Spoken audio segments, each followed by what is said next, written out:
My talk is entitled this morning, He Did What? Well, there was a 90-year-old lady who was going to get married. And someone asked her, who are you marrying? And she said, well, I'm marrying an undertaker. And she was asked, is this your second marriage? And she said, oh, no, it's my fourth marriage.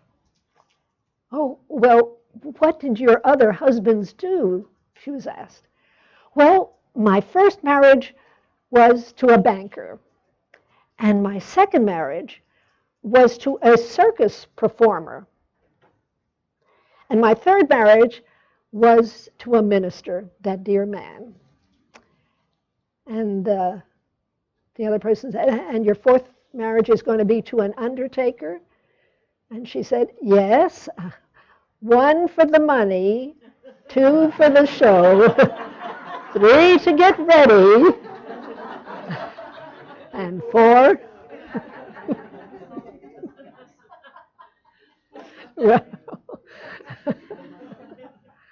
Well, Jesus of Nazareth didn't need an undertaker to go. They didn't have undertakers in first century Israel. The Gospels, though, do tell us that Joseph of Arimathea, and he's described as an honorable counselor, an honorable, kind man, went to Pontius Pilate and he asked to have Jesus' body after his death on the cross. And Joseph's request is granted, and he and Nicodemus, both of whom were Pharisees and both of whom were secret followers of Jesus, went and retrieved Jesus' body. They laid it in a new tomb in a cave near Gethsemane. But first, of course, they anointed it with special burial spices and wrapped fine linen cloths around it. And Matthew's Gospel says, they rolled a large stone and placed it against the door of the tomb and went away. And several women who had been also at the crucifixion followed them, saw the cave, and noted where Jesus' body lay. I want to read from the Lamsa translation, and this is Matthew 27, 62 through 66. The next day, which is after Friday, the high priests and the Pharisees came together to Pilate, and they said to him, our Lord, we have just remembered that the deceiver used to say when he was alive, after 3 days I will rise again. Now, just a moment. The day which is after Friday was Saturday. And Saturday, of course, was the Jewish Sabbath. Jews were forbidden to do any work on the Sabbath. So these Jewish leaders were breaking their own laws by walking to where Pilate was and presenting their cause to him. They had been very, very quick to condemn Jesus when he healed people on the Sabbath. But here they were doing much, much worse. They were breaking the Jewish law in the most egregious way, the most awful way. Well, the gospel goes on, and this is the Pharisees still talking to Pilate. Now, therefore, command that precautions be taken at the tomb for 3 days. It's probable that his disciples may come and steal him at night and then say to the people, he has risen from the dead, and the last deception will be worse than the first. And Pilate says to them, you have guards, go and take precautions as best you know. He just brushes them off. So they went and kept a watch at the tomb, and together with the guards, they sealed the stone. And now on chapter 28, 1 through 8. In the evening of the Sabbath day, when the first day of the week began, there came Mary of Magdala and the other Mary to see the tomb. And behold, a great earthquake took place, for the angel of the Lord came down from heaven and went up and rolled away the stone from the door and sat on it. His appearance was like lightning, and his garments white as snow. For fear of him, the guards who were watching trembled and became as if they were dead. But the angel answered and said to the women, "You need not be afraid, for I know that you are seeking Jesus who was crucified. He is not here, for he has risen just as he had said. Come in and see the place where our Lord was laid. And go quickly and tell his disciples that he has risen from the dead, and behold, he will be before you in Galilee. There you will see him. Behold, I have told you." And they went away hurriedly from the tomb with fear and with great joy, running to tell his disciples. Well, the gospel continues by saying that the guards took themselves very quickly to the high priest and told them what had happened. And the high priest paid them a very handsome sum to report that Jesus' disciples had come during the night and had stolen away Jesus' body while they were sleeping. Well, now, from the book of Luke, this is 24:11. It records that when the women reported to the apostle that, well, the tomb was empty, they brushed it off. They didn't believe the women. And then I quote now, "The women's words appeared in their eyes as delusions. They did not believe them. But Simon rose up and ran to the tomb, and he looked in and saw the linen laid by itself. And he went away wondering in himself concerning what had happened." Now, in the Gospel of John, we're told that Mary of Magdala was weeping with grief near the tomb, and she had an encounter with the risen Jesus. And then she hurries to tell the others that just as he had told them, he had risen from the dead. But they couldn't believe her either, just another woman and her delusions. But then there were two men who were walking sadly on the road to Emmaus that Sunday afternoon. And Jesus approached them, but they didn't recognize him. And unaware of who this stranger was, they conversed with him, and he conversed with them as they walked along, and then they persuaded him to stop and eat supper with them. And when he blessed the bread and broke it, they were astounded to realize that it was Jesus that they were sitting with. And then he vanished. Well, they didn't waste any time. They turned right around and went back to Jerusalem and told the group what had happened to them. And the disciples and the other followers who had gathered in the room had, first of all, gotten together because of their shared agonizing sorrow over his death. But the past few hours, with all these repeated messages about resurrection, well, their grief had turned into a mishmash of feelings, confusion, and a sense of anxiety. Could it be possible that Jesus was alive? He'd done what? He had risen from the dead? How is that possible? Their pain was so deep that they were afraid to hope. Certainty was gone. Doubt reigned. Apprehension reigned until on Sunday night, suddenly, Jesus was standing there in their midst. He didn't come through the door. He was just there. Scared them to death. They were just shaking like leaves. And he told them, don't be afraid. And he showed them his hands and his feet. They still couldn't believe their very eyes. And so he took a little piece of fish and some honey and he ate them. Ghosts don't eat, you know.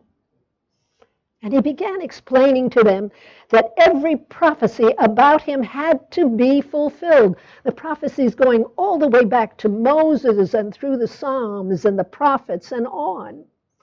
And then finally, oh yes, he was alive. He was definitely alive. Unfortunately, Thomas wasn't with them that night.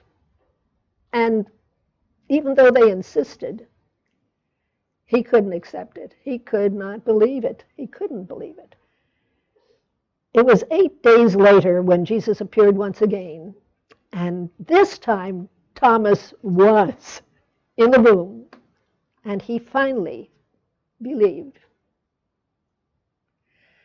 Now, the Gospel of John tells us that Jesus appeared many times to over 500 people in the next 40 days. So, what happened then? Did life go back to normal? Did they all go back home to their families and take up the work that they had done before they met Jesus?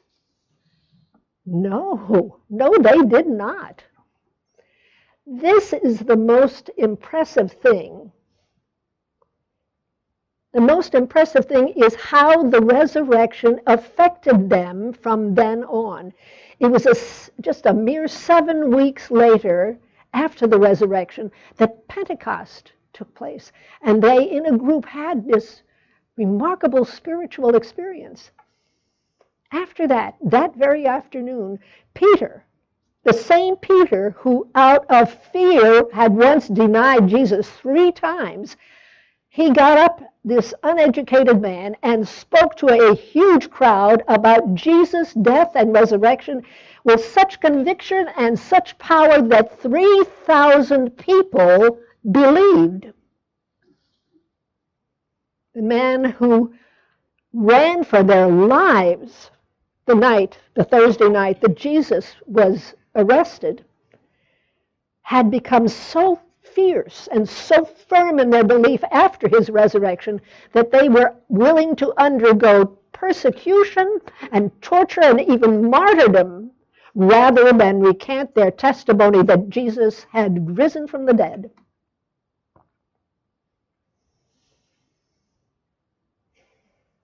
Perhaps in the years that you've become that you've heard this story again and again, you have become convinced that Jesus did raise from the dead. And that's excellent. That's remarkable and wonderful.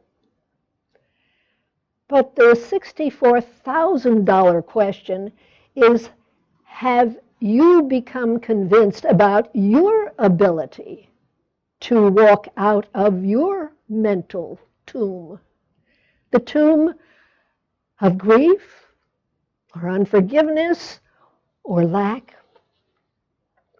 Can you mentally, emotionally, and spiritually walk away from a firm belief in an illness that you have had or a limitation of some sort?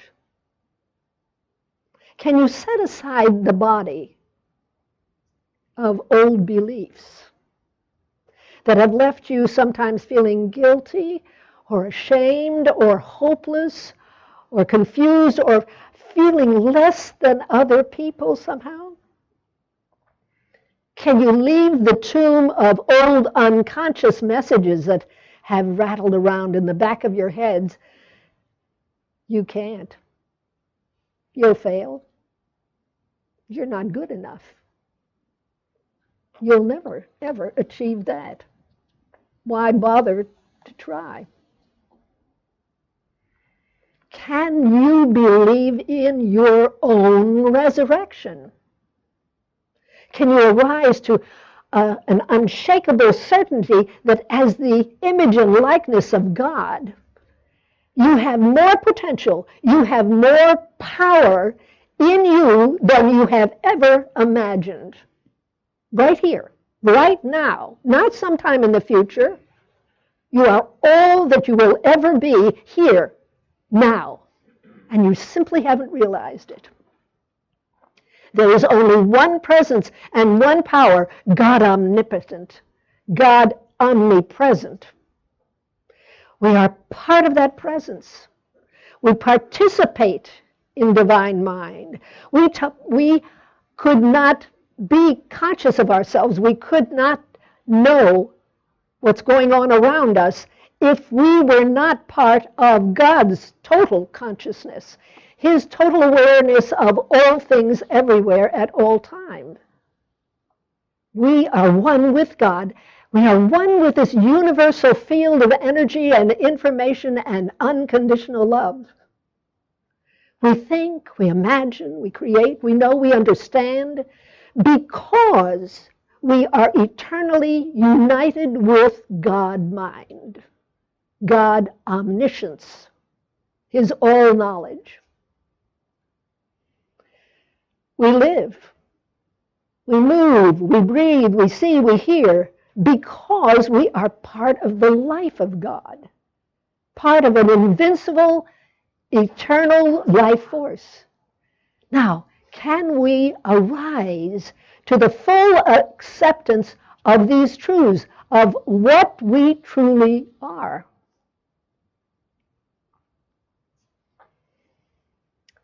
Paul must have glimpsed the boundless power that we all have and have access to whenever we turn to God, when he wrote in his letter to the Philippians, I can do all things through Christ, which strengthens me. I can do all things through Christ. That's the Christ within. That's the soul nature. That's the unlimited child of God within each one of us. I can do all things through that dimension of myself because it strengthens me. It makes it possible for me to do these things. This is the truth of our being. To know the truth of our being is to experience resurrection, a sense of newness in life, a balance of peace and excitement in the beauty of life, the grandeur of God, and the goodness and greatness of life that is available to us at all times. We must die to the old ideas and live anew to these.